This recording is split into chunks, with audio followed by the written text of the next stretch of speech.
اعتکاف سره کم د نارینهو دپاره سته د ښځو دپاره هم دا اعتکاف مسنون دی.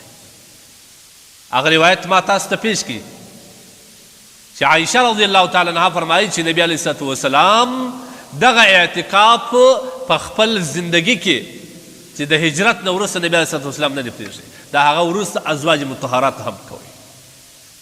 د ښځو دپاره هم د اعتکاف ثواب لري، خو د ښځو دپاره اعتکاف په کوم ځای کې، په مسجد کې او که په کور کې. حدیث کې راځي نبی کریم صلی الله علیه وسلم د ښځو دپاره وایي چې د ښځو بهترین مسجد خیر المساجد، د ښځو بهترین مسجد څه دی؟ هغه د کور د یو خونې په کونج کې لمونځ کول، فی قعر بیتهن. مسند احمد دا روایت اخیستی دی. لہذا د ښځو دپاره اعتکاف باید په مسجد کې نه وي، هلته د پردې اهتمام نشته، بلکې د ښځو اعتکاف په کور کې دی. په کور کې لومړی خو دا مسله باید ښځې زده کړي چې عام طور ښځه په کور کې لمونځ کوي، باید د دې د لمانځه ځای انتخاب وي، د خونې یو کنج وي یا یو جلا خونې وي، هلته د ښځو دپاره مصلا وي، دغه مسلې هوارې وي، ښځې لمونځونه کوي. که هغه نه وي، باید په کور کې د ښځې دپاره یو جلا ځای انتخاب وي چې ښځه پر هغه ځای باندې لمونځ کوي، بیا د هغه ځای د صفایي ډېر خیال وساتي. نو چې کله روژه راله دا د اعتکاف اراده کوي او اعتکاف هم په هغه ځای کې کوي مخکې چې دی لمونځ کوي. او که چیرې دې انتخاب کړی نه و د لمانځه ځای، نو په دغه روژه کې دې انتخاب کړي یو کنج، په هغه کنج کې دې دا ښځه د لمانځه د ځای سره سره لږ اخواته لږ دې خواته د ځای اراده وکړي، حدود دې معلوم کړي چې دغه ځای او دغه ځای دا حدود دې معلوم کړي. بیا ښځه د دغه ځای کې چې اوسي د دې دپاره دغه د مسجد دی حکم لري، او بیا به د دغه ځای و اخواته دا ښځه نه ځي بې ضرورته، نه به د دې ځای و اخواته خبرې کوي، نه به د دې ځای څخه علاوه د یو کار یا کم حاجت او ضرورت شریعت ته معتکف دپاره واکړي دي د هغه څخه ما سوا ښځه بیا نشي کولی.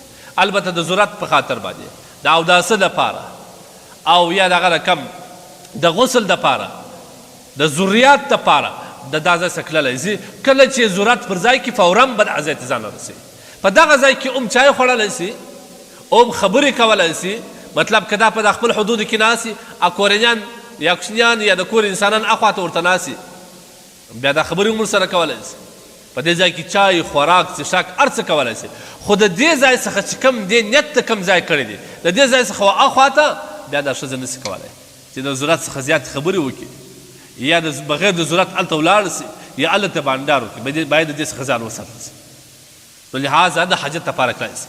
د ښځو دپاره ضرورت په دغه اعتکاف چې کوم دی هغه ځای دی چې ښځه په کوم ځای کې لمونځ کوي، دا د ښځې دپاره د اعتکاف ځای دی، او الله سبحانه وتعالی په دې کې اجر وکړي.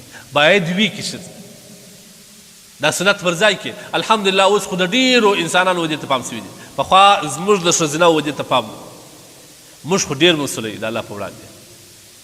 بل ورځ مې حدیث ویل دی چې نبي علیه الصلات وسلام فرمایي چې د قیامت په ورځ به دغه زنانه میرمن د خپل خاوند و ګریوان ته لاس واچي چې تا ما ته څه شی را زده کوي، تا ما څه لمونځ واورېدی، تا څه ودې پوښتئ، تا زما څه خپله کلمه وپوښتل، اعتکاف و، دا مسنون اعمال و، دا دعاوې خو هلته لرې پرېږده، دا خو لرې خبره ده. بیا به دغه خاوند مسؤوله وي د دغه ښځې. د قیامت په ورځ به د دغه خاوند څخه د دې په باره کې پوښتنه وکړي. الحمدلله اوس خو علم عام سو، څومره چې په تاریخ کې علم دومره نه دی عام سوی لکه اوس چې عام سو. د کتابو د لارې، د مکتبو د لارې، د منبرو د لارې، د مساجد د لارې، د تبلیغ د لارې، د مدرسو د لارې، د سوشل میډیا د لارې، د اف ام راډیو د لارې، د ټي وي د لارې، دا علم دومره خپور سو چې اوس هر یو الحمدلله د غونې قدر په خپل دین خبر دی او عمل مهم دی. لہذا ښځه د کور نارینه باید دا ښځه دې ته وهڅوي چې ته اعتکاف وکړې. انشاءالله د کور په کارو کې موږ نور انسانان مرسته کوو.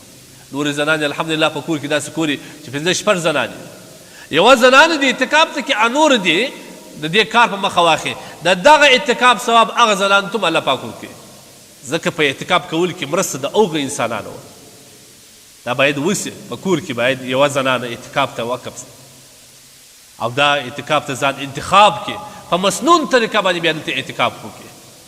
او دغه یوه مسله واورئ، د زنانې دپاره هغه زنانه باید سوچ فکر وکړي که چیرې د دې د میاشتې د مرضي وخت و بیا دې د اعتکاف نیت نه کوي، او که د دې په ګمان دا و چې د میاشتې مرضي ته یې ډېر وخت پاته دی د اعتکاف نیت یې وکړي، دا چې اعتکاف ته راله مرضي راله بیا به فورا دا اعتکاف ماتوي او نو خروجي خو به هسې هم پرېږدي، اعتکاف به ورسره ماتوي.